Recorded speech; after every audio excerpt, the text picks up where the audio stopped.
सबसे पहले आपको इंदौर से बड़ी खबर बताते हैं, जहां 7 साल के मासूम का बेरहमी से हत्या कर दी गई।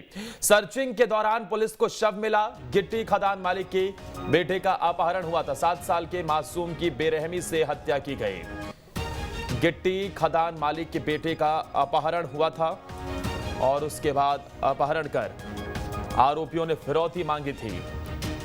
आरोपियों ने 4 करोड़ रुपए मांगे थे। वहीं इसके बाद गला दबाकर मासूम बच्चे की आरोपियों ने हत्या कर दी। आरोपी पुलिस की गिरफ्त में। देखिए जरा, ये एक छोटा सा मासूम बच्चा,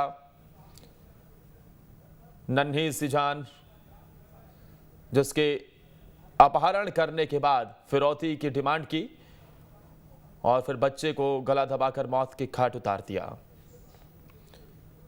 7 साल का ये मासूम, देखिए जरा, रेलवे क्रॉसिंग के पास इसका अपहरण किया, ऐसा तस्वीरों में देखकर प्रतीत हो रहा है।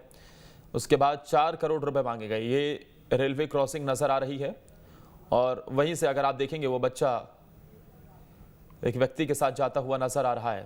देखिए जरा, ये बच्चा जाता हुआ नजर आ रहा है।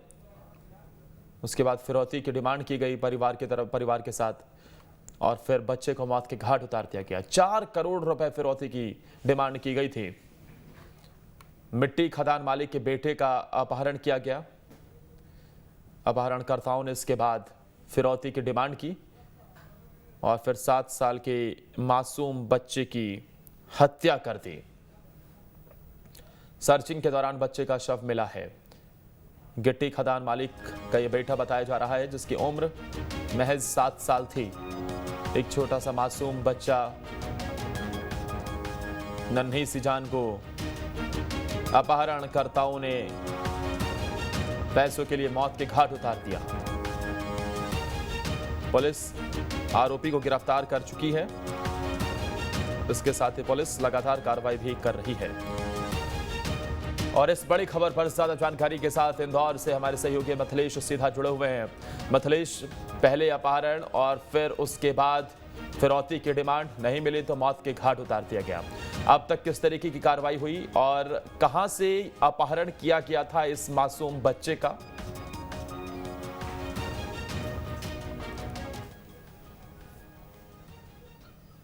देखिए, पूरी जो घटना है किशनगंज थाना क्षेत्र के ग्राम पिगडम्बर की है। ग्राम पिगडम्बर में घर के बाहर ये बच्चा खेल रहा था। कल के शाम 6:30 बजे की घटना है।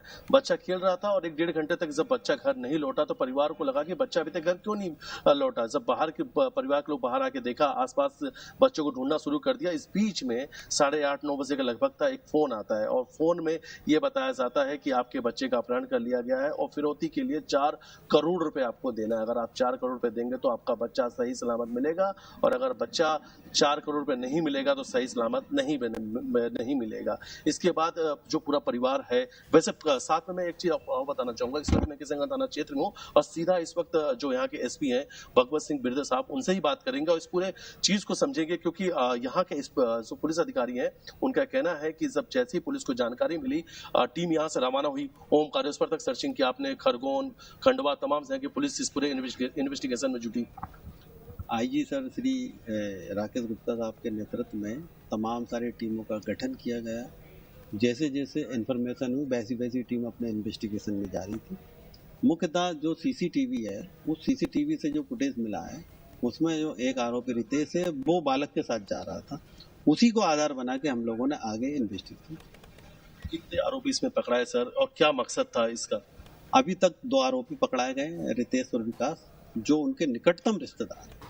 रितेश जो है, श्री जितेंद्र जी जो बच्चे के पिताजी हैं, उनकी बुआ की लड़की का लड़का है और विकास जो है रितेश के चाचा का लड़का है। तो दोनों आरोपी हैं, उनके निकटतम रिश्तेदार हैं और अभी तक की जो इन्वेस्टिगेशन चल रही है, इन लोगों ने पहले से तय कर लिया था कि जितेंद्र जी चूंकि बहुत सज्जन है, इनसे पैसा लेना है और पैसा लेने के बाद भी उनने हत्या करने का भी पहले से प्लान कर लिया था, क्योंकि बच्चा सबको जानता था, छूटने के बाद बच्चा बता देता, इसीलिए वो प्लान के तहत उन्होंने हत्या। रितेश की जो जानकारी सामने है कि रितेश का परिवार को खर्चा भी देते हैं, पूरे परिवार का खर्चा भी उठाते हैं। जितेंद्र जो मृतक बच्चे के पिता हैं और गिट्टी की खदान इनकी है, तो क्या पूरा मकसद पैसे को लेकर ही था?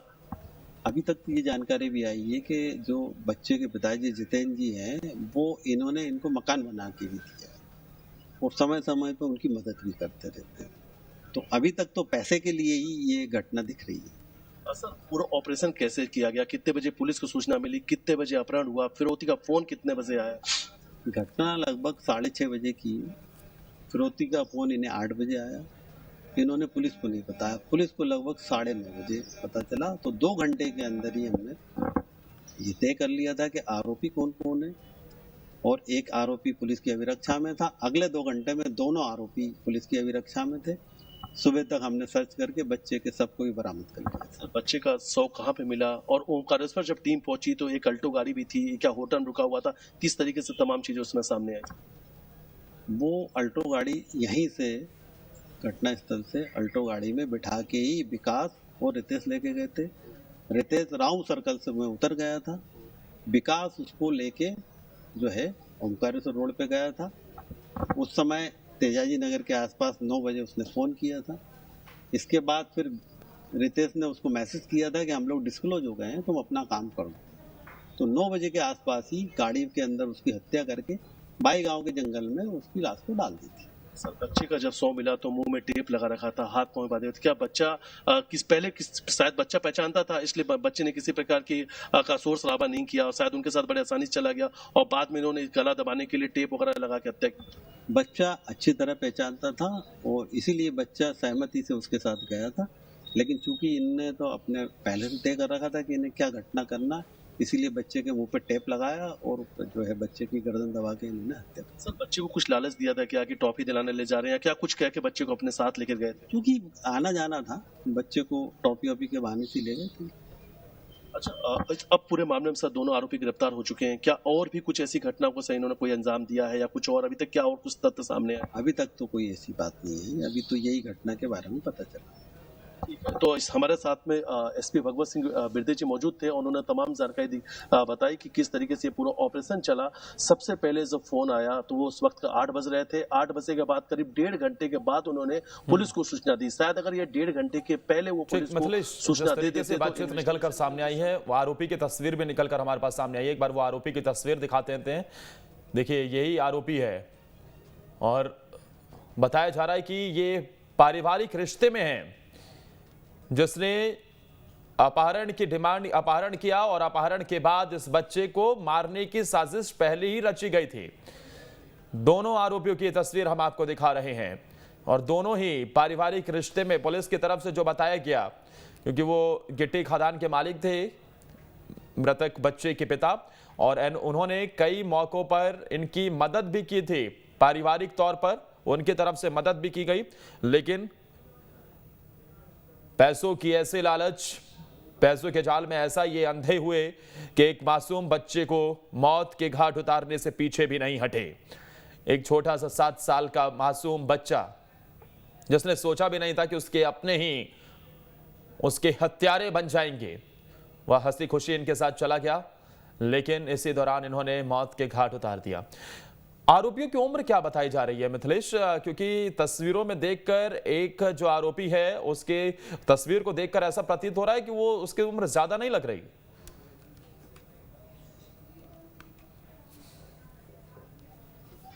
जो इसमें एक आरोपी रितेश है उसकी उम्र 20 साल है और जो दूसरा आरोपी है विकास उसकी उम्र भी लगभग 23 साल के आसपास है। यानी दोनों जो युवक हैं, दोनों जो आरोपी हैं, उनकी उम्र 20 साल से 23 साल के बीच में है और ये भली भांति इस परिवार से जुड़े हुए थे और इन्हें पता था कि जो जितेंद्र सिंह का स्वभाव है, जो गिट्टी मालिक है, उन्हें पता था कि खदान इनकी कई जगह पे, इनके पास पैसा बहुत है, इसलिए इन्हें लगा था कि आसानी से पैसा दे देंगे। लेकिन जैसा एसपी भगवत सिंह बिरदे ने बताया कि उसके बाद भी वो हत्या करने वाले थे, यानी हत्या की प्लानिंग तो उन्होंने रची ली थी क्योंकि बच्चा उन्हें बेहतर तरीके से पहचानता था। अगर पैसा 4 करोड़ रुपए ये दे भी देते तो उसके बाद भी वो मासूम बच्चे की हत्या कर देते। और देखिए रितेश राउ सर्कल पे इसलिए उतर गया था क्योंकि रितेश हर एक मूवमेंट पर नजर बनाए हुआ था।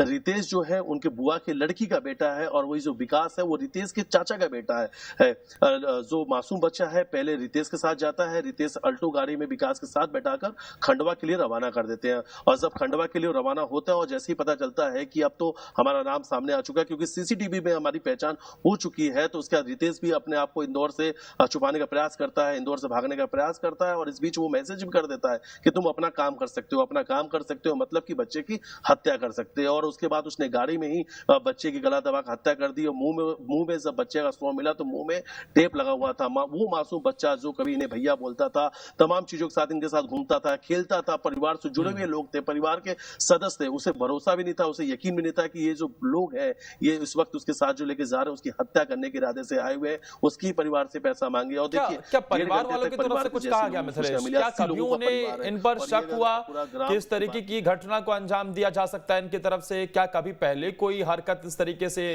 देखी गई हो?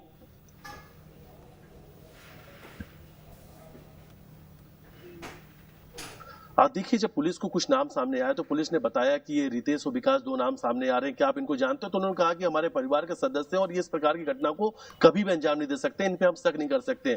लेकिन जैसे ही पुलिस ने सीसीटीवी फुटेज दिखाया, सीसीटीवी फुटेज दिखाने के बाद में वो भी हैरान रह गए कि क्या ये वाकई में यही हत्यारे हैं, यही वो आरोपी है कि जिस मासूम बच्चे को जिसके लिए उन्होंने घर की मदद की, रितेश का परिवार बना के, जो मृतक बच्चे उनके पिता जितेंद्र ने उसका घर बना के दिया, महीने का खर्चा देते थे, उसके माँ बाप का इलाज करा रहे थे, तमाम चीज सामने। और जो विकास है, विकास का बड़ा भाई इस वक्त शाजापुर में पुलिस में की पद पर नियुक्त है, यानी वो पुलिस विभाग में पदस्थ है। उनके जो पिता है पुलिस में थे और ड्यूटी दौरान उनकी मौत हुई थी, तो अनुकंपा नियुक्ति उसके बड़े भाई को मिली थी। जो विकास का भाई है वर्तमान में पुलिस में पदस्थ है। वही रितेश का जो पूरा परिवार है वो जितेंद्र सिंह उसका पूरा खर्चा संभालते हैं। जितेंद्र सिंह के ही खर्चे पे, जितेंद्र सिंह के द्वारा बनाए घर पे वो रह रहे हैं, और सिर्फ पैसे की लालच में, कम समय में ज्यादा पैसा कमाना, अपने आप को रईस बनने की इनकी जो लालच थी, इनकी जो मंशा थी, एक मासूम बच्चे की हत्या तक पहुंचा दी है। और उस मासूम बच्चे की इन्होंने हत्या की जिसका परिवार उनके लिए हर समय साथ में रहा, सपोर्ट में रहा, पैसे से लेकर इलाज तक हर एक चीज में जितेंद्र सिंह के परिवार की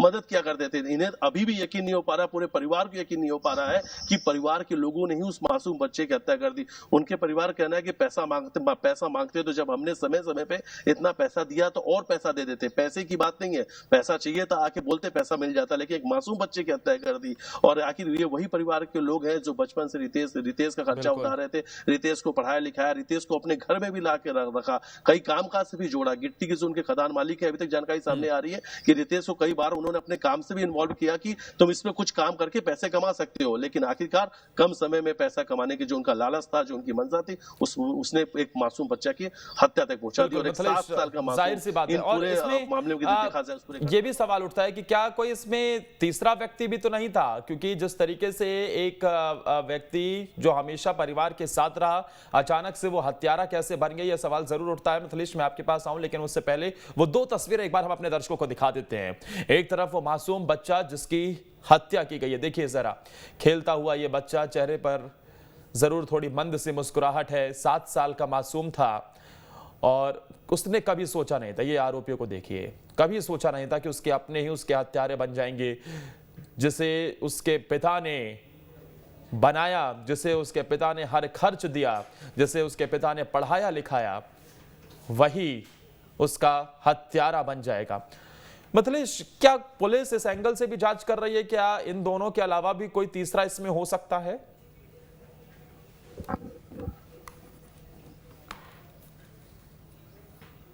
हाँ जी, बिल्कुल। पूरे मामले की पुलिस इन्वेस्टिगेशन कर रही। देखिए, अभी तक जो बात सामने आई है कि जिस सिम का इन्होंने इस्तेमाल किया वो आगर मालवा के एक व्यक्ति के नाम पर सिम थी। सिम उज्जैन से ली गई थी। तो उज्जैन में जब टीम पहुंची तो उज्जैन से पता चला कि जो दूसरा अल्टरनेट नंबर है जिसने सिम को निकाला, वहीं से क्लू मिला था, वहीं से जानकारी सामने मिली थी कि जो दूसरा नंबर है इस वक्त उसकी लोकेशन खंडवा जो रोड है उसमें आ रही है। वहीं से पुलिस को सीसीटीवी भी हाथ लगे थे, उसके बाद दूसरा लोकेशन सामने आया। तो पुलिस की जो तहकीकात में जो कड़ियां वो जुड़ना शुरू हो चुकी थी। वहीं से विकास का नाम सामने आया, और जब विकास का नाम सामने आया तो रितेश का नाम सामने आ गया कि जो मुख्य आरोपी इसमें रितेश ही है। रितेश ही सबसे पहले उस बच्चे को अपने साथ घर से खेलते हुए बाहर लेके गया और विकास के साथ गाड़ी अल्टो में बैठा दिया। अब वो सिम जो है पहले से कब ली गई, क्या उस सिम के लिए किसी ने दूसरा आधार कार्ड जो इन्हें दिया था, मुहैया कराया था, क्या भी उसका हिस्सा था, या जो दूसरे परिवार के लोग हैं वो भी इस बात से सहमत थे कि पैसे के लिए इस प्रकार का अपहरण किया जा सकता है। तो हर एक मामले की तहकीकात की जा रही है, सिम की हर एक नंबर की तलाश की जा रही है जिसमें अभी तक बातें हुई हैं। आखिर किस किस लोगों के संपर्क में थे और क्या इनके पीछे मंशा थी। लेकिन अभी तक जो आरोपियों ने कबूला है पुलिस के सामने कि उनकी जी। मंसूबा पहले से थी कि बच्चे की हत्या करनी है, पैसा मिल गया तो भी बच्चे की हत्या करनी है और अगर फिरौती की रकम नहीं मिलेगी तो भी हत्या कर देनी है। तो कुल मिला के बच्चे की हत्या की जो प्लानिंग है वो पहले ही रच चुके थे। मासूम बच्चे का अपहरण करते हैं, 4 करोड़ रुपए फिरौती के लिए मांगते हैं और जैसे ही पुलिस इस पूरे मामले की जांच में जुड़ती है और पूरे उसके बाद वो बच्चे की हत्या कर देते हैं। बिल्कुल। लेकिन पुलिस अधिकारियों का कहना है कि 1.5 घंटे लेट जो सूचना दी गई, शायद 1.5 घंटे पहले सूचना दी गई होती तो शायद बच्चे को बचाया जा सकता था। बिल्कुल, बहुत बहुत शुक्रिया आपका मिथिलेश तमाम जानकारी देने के लिए। तो